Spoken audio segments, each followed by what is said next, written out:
नमस्कार, आप देख रहे हैं प्राइम न्यूज। मैं हूं राजेश कुमार। वक्त उत्तराखंड प्राइम का है। कैबिनेट मंत्री धन सिंह रावत ने जिला कार्यालय सभागार में समीक्षा बैठक की। इस दौरान धन सिंह रावत ने पोषित योजनाओं की विस्तृत जानकारी ली। उन्होंने कड़े निर्देश दिए कि जो विभाग समय से काम पूरा नहीं कर पाते, अगले साल से उनके बजट में कटौती की जाएगी। साथ ही जिन विभागों में समय से काम पूरा कर लिया जाएगा, उन्हें प्रोत्साहन के रूप में बजट बढ़ाकर दिया जाएगा। उन्होंने यह भी कहा कि कृषि, उद्यान, पशुपालन, लघु उद्योग, डेयरी, अन्य विकास विभाग रोजगार और योजनाओं में विशेष ध्यान दें। मनरेगा के साथ युगबद्धीकरण कर कार्य करें।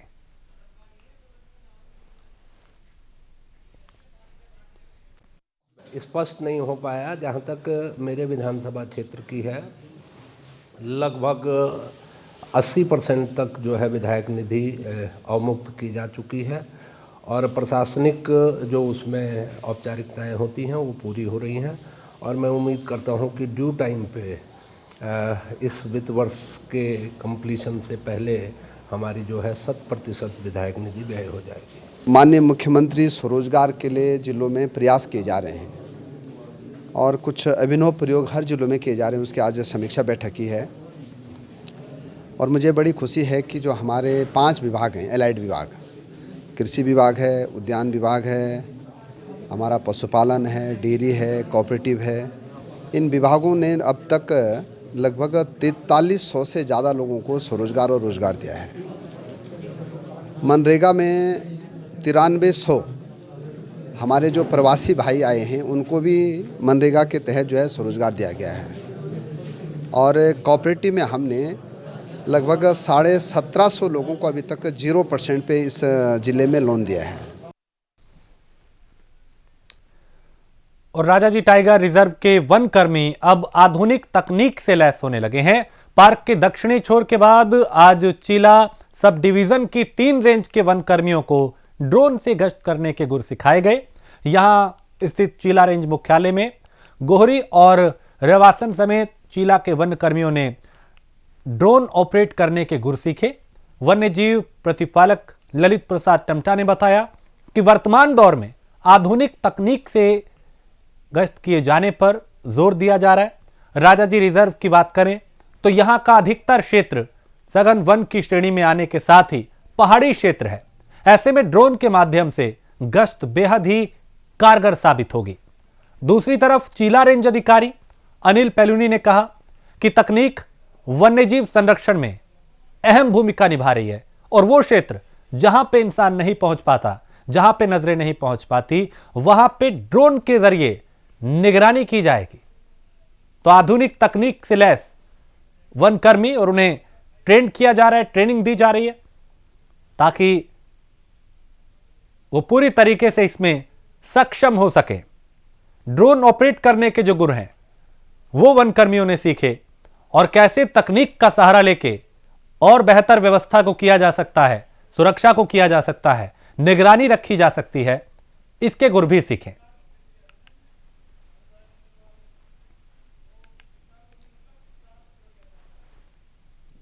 चीला में हमारा जो हमारा फॉरेस्ट है, काफ़ी पहाड़ी इलाका है, गंगा के मैदान है और यहाँ हमारे पास बहुत अच्छे टाइगर वगैरह सबका अच्छा वो है और साथ ही साथ बहुत सेंसिटिव भी है ये। जैसे आजकल विदेशों में जो है मॉडर्न टेक्नोलॉजी का यूज़ किया जा रहा है, ड्रोन एक्सेट्रा का, तो हम भी इसको अडोप्ट कर रहे हैं ताकि हम भी इनके साथ फेस टू फेस कदम मिलाएं और अपने जो हमारे जानवरों का जो हम मैनेजमेंट वगैरह है या इनकी सुरक्षा के लिए या कोई कोचिंग एक्टिविटी को डिटेक्ट करने के लिए या इवन फायर को डिटेक्ट करने के लिए लॉन्ग रन में, तो हम ड्रोन का आज कर रहे हैं यहाँ पर अपने स्टाफ को प्रशिक्षण दे रहे हैं और हम इससे तुरंत ही अब आज से ही शुरू हमने कर दिया। इससे डेफिनेटली बहुत ही महत्वपूर्ण है बाघों की सुरक्षा के लिए, ये बहुत ही महत्वपूर्ण है क्योंकि हमारे पास बाघ बहुत ज़्यादा अच्छा ब्रीडिंग कर रहे हैं और चूँकि जहाँ बाघ है तो आशंका हमेशा रहती है कि कोई शिकारी वगैरह घुसने की, इसलिए उनके प्रोटेक्शन में ये बहुत ही अहम किरदार निभाएगा। राजाजी टाइगर के पश्चिमी भाग में ड्रोन कैमरे से ट्रैपिंग और गश्त का की प्रशिक्षण हो गया था, लेकिन कुछ कारणों से हमारे पूर्वी भाग चीला सब डिवीज़न में ये ड्रोन कैमरा प्रशिक्षण रह गया था। तो इससे हम लोगों पे एक अगर आज हमारा प्रशिक्षण हो जाता है, तीनों रेंजों में एक एक ड्रोन कैमरा और एक ड्रोन कैमरा सब डिवीजन स्तर पे रखा गया है। इससे हम लोग पूरी जहाँ पे कोई पहुँच नहीं सकते हैं या वो नहीं, आधुनिक ढंग से फोटोग्राफी और वीडियो ले सकते हैं और वन्य जीवों के नज़र रख सकते हैं, कोई भी अगर कहीं कोई चीज़ है। और पहाड़ों की रानी मसूरी का ऐतिहासिक जॉर्ज एवरेस्ट हाउस अब अपने पुराने स्वरूप में देखने को मिलेगा। उत्तराखंड पर्यटन संरचना विकास निवेश कार्यक्रम के तहत एशियन डेवलपमेंट बैंक ने वित्त पोषित योजना द्वारा sir George Everest heritage park का जीर्णोद्धार कराया जा रहा है, जिसकी अनुमानित लागत 23 करोड़ 70 लाख रुपए है। जीर्णोद्धार का काम अरुण कंस्ट्रक्शन कंपनी कर रही है और कंपनी द्वारा हेरिटेज हाउस के पुराने स्वरूप में लौटाए जाने को लेकर लगातार काम किया जा रहा है। पूर्व में कई लोगों द्वारा एवरेस्ट स्वरूप से मूल रूप से छेड़छाड़ करने का आरोप लगाया गया था, जिसको साइट इंजीनियर कुलदीप शर्मा ने दरकिनार करते हुए कहा कि जॉर्ज एवरेस्ट के मूल स्वरूप से किसी प्रकार की छेड़छाड़ नहीं की जा रही है।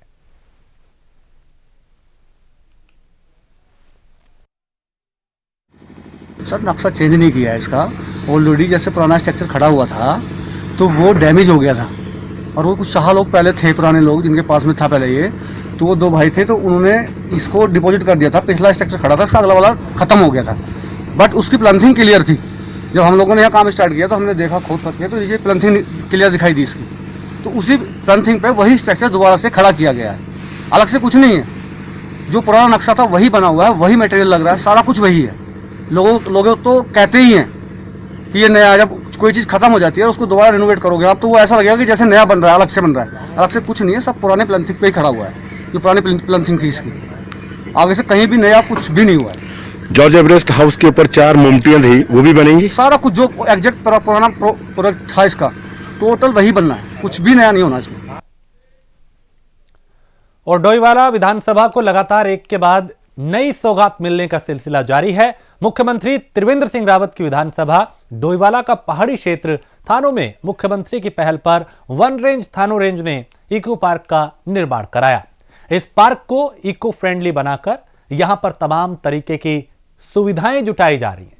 पार्क में बच्चों के मनोरंजन के लिए झूले लगाए गए हैं, तो वहीं लोगों के घूमने और समय बिताने के लिए स्वच्छ वातावरण के लिए पार्क में पेड़ पौधे लगाकर पार्क को आकर्षित बनाया जा रहा है, ताकि लोग यहां पे आए तो उनके स्वास्थ्य का भी ख्याल रखा जाए, बच्चों के मनोरंजन का भी साधन हो, बैठने की व्यवस्था हो और ठीक से रख रखाव किया जाए।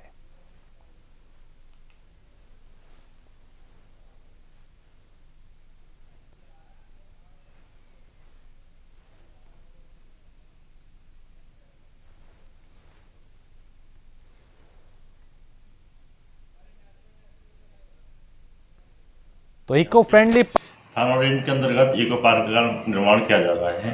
अभी इसमें काम चल ही रहा है, लेकिन फिर भी यहाँ पे दूर दूर से पर्यटक आ रहे हैं। स्थानीय लोग काफ़ी संख्या में यहाँ पे आ रहे हैं। लोगों को काफ़ी अच्छा महसूस भी हो रहा है, चल ही रहा है। अभी इसमें हम लोग काफ़ी आगे काफ़ी विशेषता क्या है सर इसकी? यहाँ पे मेन है कि एक तो हवाई अड्डा नज़दीक है, तो यहाँ पे बाहर के पर्यटक भी काफ़ी आते हैं, तो स्थानीय लोगों को भी काफ़ी बेनिफिट मिलेगा। यहाँ पे तो अभी झूले लगाए गए हैं। अभी यहाँ पे वाटर हार्वेस्टिंग भी किया जाएगा, कुछ तालाब बनाए जाएंगे और कुछ फुलवारी अन्य मतलब गेट्स अन्य काफ़ी निर्माण कार्य होने को देखिए। सीएम साहब को ये जगह बहुत सी लगी है, उन्होंने काफ़ी अच्छा लगा उनको। तारीफ की विभाग का भी अच्छा हुए हैं, तो अभी काम कर ही रहे हैं। हाँ, सीएम साहब भी काफ़ी सपोर्ट करेंगे, कर भी रहे हैं। उसमें जो भी होगा तो हम भी काम कर ही रहे हैं विभाग। और कई नई चीज़ें देखने को मिलेंगी अभी तो इसमें काफ़ी काम होना है। देखो अभी हम प्लानिंग कर रहे हैं, हमारे डीओ साहब भी इसमें काफ़ी वो ले रहे हैं, इंटरेस्ट ले रहे हैं, अधिकारी भी काफ़ी इंटरेस्ट। हरिद्वार में आज सोमवती स्नान किया गया और अब श्रद्धालुओं को गंगा स्नान की पूरी अनुमति है। हरिद्वार जिलाधिकारी सी रविशंकर के आदेश के तहत स्नान के दौरान कोविड प्रोटोकॉल का पालन कराया गया। भीड़ वाले इलाकों पर मास्क और सोशल डिस्टेंसिंग का खास ध्यान रखा गया और बुजुर्गों, छोटे बच्चों और गर्भवती महिलाओं को घर से बाहर ना निकलने की अपील की गई। इसी को लेकर प्राइम न्यूज संवाददाता नरेश तोमर ने आईजी कुंभ संजय गुंजाल से खास बात की। उन्होंने क्या कुछ कहा, उन्हें सुनते हैं।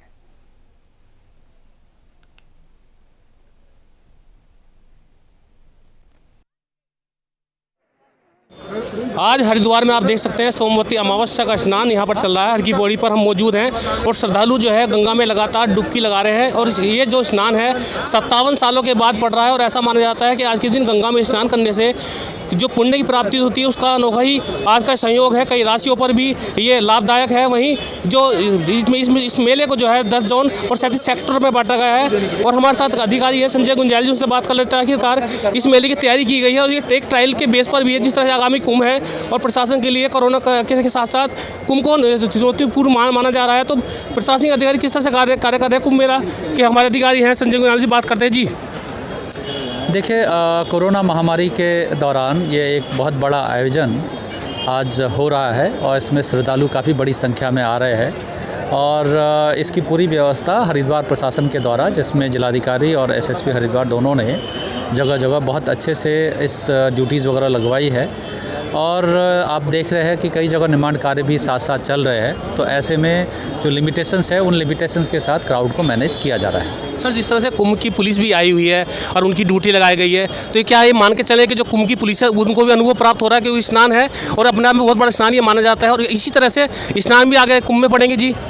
जो कुंभ की मेला पुलिस है उन्हें भी एसएसपी हरिद्वार को प्रदान किया गया था और पुलिस हेडक्वार्टर की तरफ से ये निर्देश भी थे कि इस तरह से जो हमारे ऑलरेडी पुलिसकर्मी यहाँ आ चुके हैं उन्हें इस तरह के स्नान का एक अनुभव हो जाएगा और उन्हें ये जानकारी हो पाएगी कि किस तरह से भीड़ आती है और कैसे क्राउड मैनेज होता है। और जो प्रैक्टिकल अनुभव है वो उसके माध्यम से जब आदमी सीखता है तो और बेटर तरीके से, थ्योरेटिकल से ज़्यादा बेटर होता है। यही उसके पीछे मंशा है। सर, कोविड के लिए क्या कुछ किया जा रहा है, क्योंकि कोविड है वर्षिका चली रही है उसके लिए? देखिए, कोविड के लिहाज से अभी क्योंकि ये पहला स्नान है, लेकिन इसमें जो कोविड के गाइडलाइंस है उसके लिहाज से जो जो व्यवस्थाएँ की जानी है उस व्यवस्था के संबंध में आज हम लोगों ने नोट भी किया है। बॉलीवुड के दिग्गज अभिनेता मिथुन चक्रवर्ती देहरादून में एक फिल्म की शूटिंग के दौरान लंबे सफेद बाल और दाढ़ी में नजर आए। फिल्म निर्देशक विवेक अग्निहोत्री के निर्देशन में फिल्म का कुछ भाग दून में फिल्माया गया है। मिथुन दा के साथ उत्तराखंड के कलाकारों ने भी हुनर दिखाया और लाइन प्रोड्यूसर गौरव गौतम और पर्व बाली ने बताया कि फिल्म की शूटिंग दून में पूरी होने के बाद ऋषिकेश में कुछ सीन क्रिएट किए जाएंगे और फिल्म में बॉलीवुड सितारों के साथ साथ उत्तराखंड के कलाकारों को भी हुनर दिखाने का मौका मिला है। इससे उत्तराखंड में रोजगार के भी अवसर पैदा होंगे और जो उत्तराखंड की कला है उसको भी निखरने का मौका मिला है।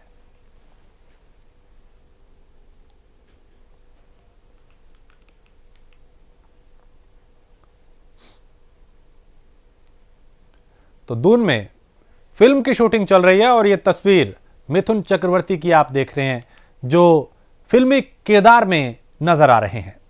डोईवाला में अवैध खनन को लेकर प्रशासन सख्त है। एसएसबी परिसर में अवैध खनन की सूचना पर प्रशासन ने छापेमारी कर मौके से जेसीबी और डंपर को जब्त किया है।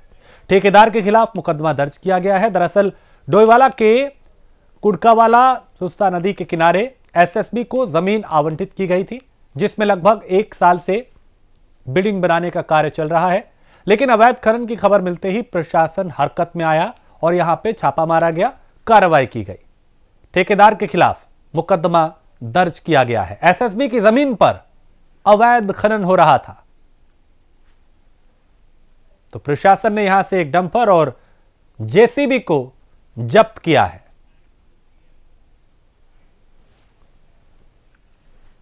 ये हमें सूचना मिली कि यहाँ पे लोग जो है ये अवैध खनन कर रहे हैं। हम तुरंत यहाँ पे आए और हमने एक जेसीबी और एक डंपर पकड़ा गया जो कि माल यहाँ से अवैध खनन करता हुआ पकड़ा गया।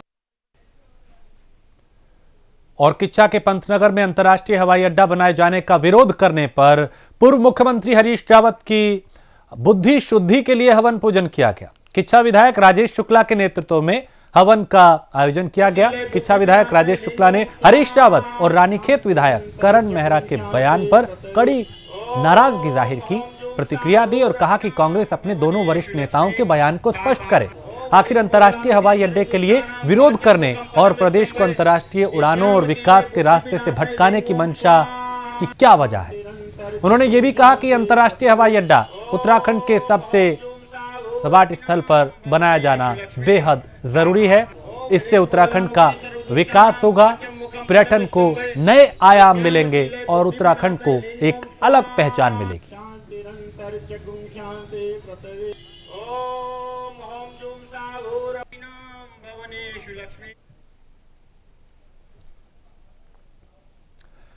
और जोशीमठ के एनडीबीआर बफर जोन में 10 वन्यजीव तस्करों की धरपकड़ के बाद अब चमोली जिले की दूसरी विश्व धरोहर फूलों की घाटी नेशनल पार्क प्रबंधन अलर्ट हो गया है।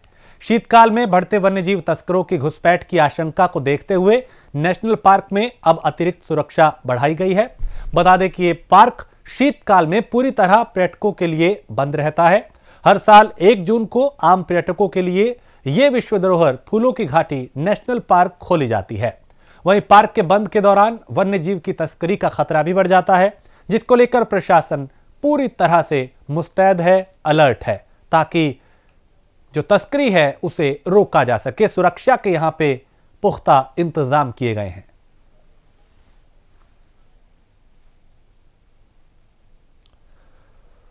और गदरपुर में राष्ट्रीय किसान मजदूर संगठन के ब्लॉक अध्यक्ष के नेतृत्व में कार्यकर्ताओं ने कैबिनेट मंत्री अरविंद पांडे का पुतला फूंका। संगठन के ब्लॉक अध्यक्ष जीएस विर्क ने बताया कि कैबिनेट मंत्री बीजेपी कार्यकर्ताओं को किसानों की पगड़ियां पहनाकर दिल्ली ले गए हैं, जिससे यह दिखाया जा सके कि उत्तराखंड के किसान बिल के समर्थन में हैं।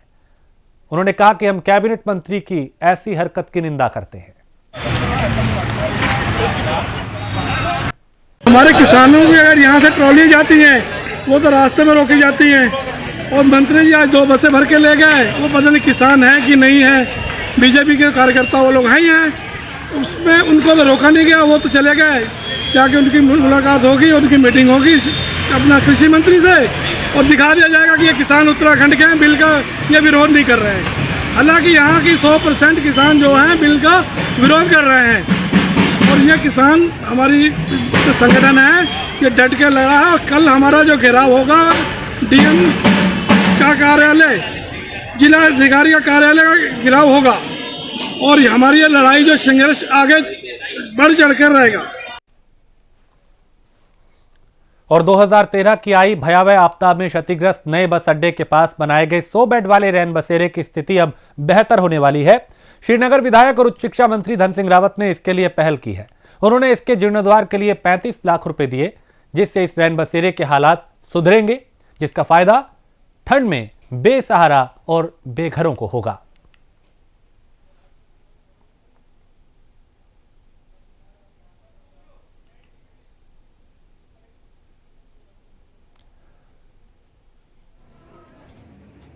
इनको 36 लाख रुपए सैंक्शन हो रखा है, और जिसमें 20 लाख रुपए रिलीज हो गया है निर्माण इकाई डेवलपमेंटल विकास निगम में, वो कर रही है काम। और उसमें अभी इनकी यूसी आ जाएगी तो 16 लाख रुपए भी रिलीज हो जाएगा, जो इन्होंने एस्टिमेट पहले दिया था। नहीं, क्षतिग्रस्त तो इसमें मलबा भर गया था 2013 की जो बाढ़ आई थी ना, तो उसमें जो मलबा था उसमें भर गया था, पानी काफ़ी हाई लेवल का था, तो उससे वो मलबा भर गया उसके अंदर। दूसरा जो हमारे वहाँ पे पर्यटन विभाग से 2013 की त्रासदी थी, जो 100 बेडेड पूरा हमारा एक पर्यटन आवास था वो पूरा डूब गया था। उसके लिए भी 35 लाख रुपए उसके जीर्णोद्धार के लिए हमने दे दिया है। तो आज ये चारों जगह का हमने निरीक्षण। मसूरी में पूर्व प्रधानमंत्री अटल बिहारी वाजपेयी की बड़ी मूर्ति लगाने की कवायद तेज हो गई है। इसे लेकर मसूरी विधायक गणेश जोशी ने मसूरी में पेट्रोल पंप के पास नगर पालिका की जमीन का निरीक्षण किया और एसडीएम मसूरी को जगह के बारे में संपूर्ण जानकारी लेकर रिपोर्ट देने के लिए कहा। विधायक ने कहा कि पूर्व प्रधानमंत्री अटल जी की मूर्ति मसूरी में स्थापित की जानी है, जिसको लेकर लगातार कवायद की जा रही है।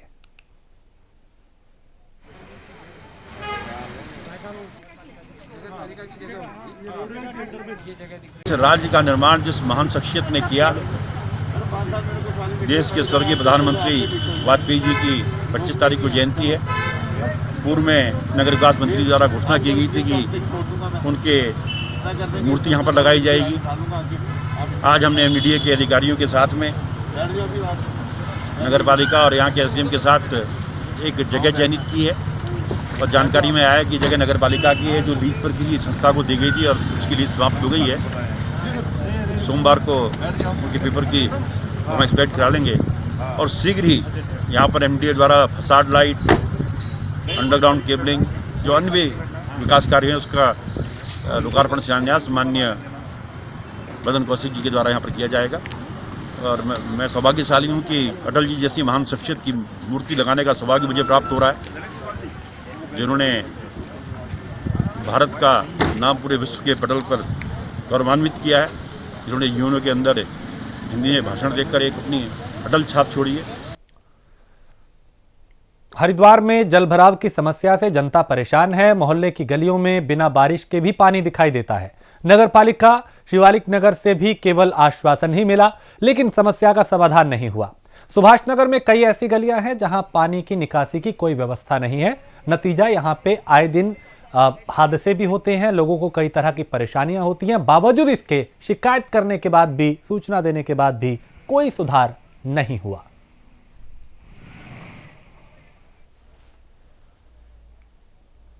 तो इन तस्वीरों को देख के आप समझ सकते हैं कि कैसे यहां से लोगों को दो चार होना पड़ता है और इसी रास्ते से गुजरना पड़ता है। लिहाजा आए दिन यहां पे हादसे भी होते हैं, लोग गिरते भी हैं, परेशानियां भी होती हैं। बावजूद इसके यहां पे गंभीरता नहीं दिखाई जा रही, मरम्मत नहीं कराई जा रही, निकासी की व्यवस्था नहीं कराई जा रही पानी की।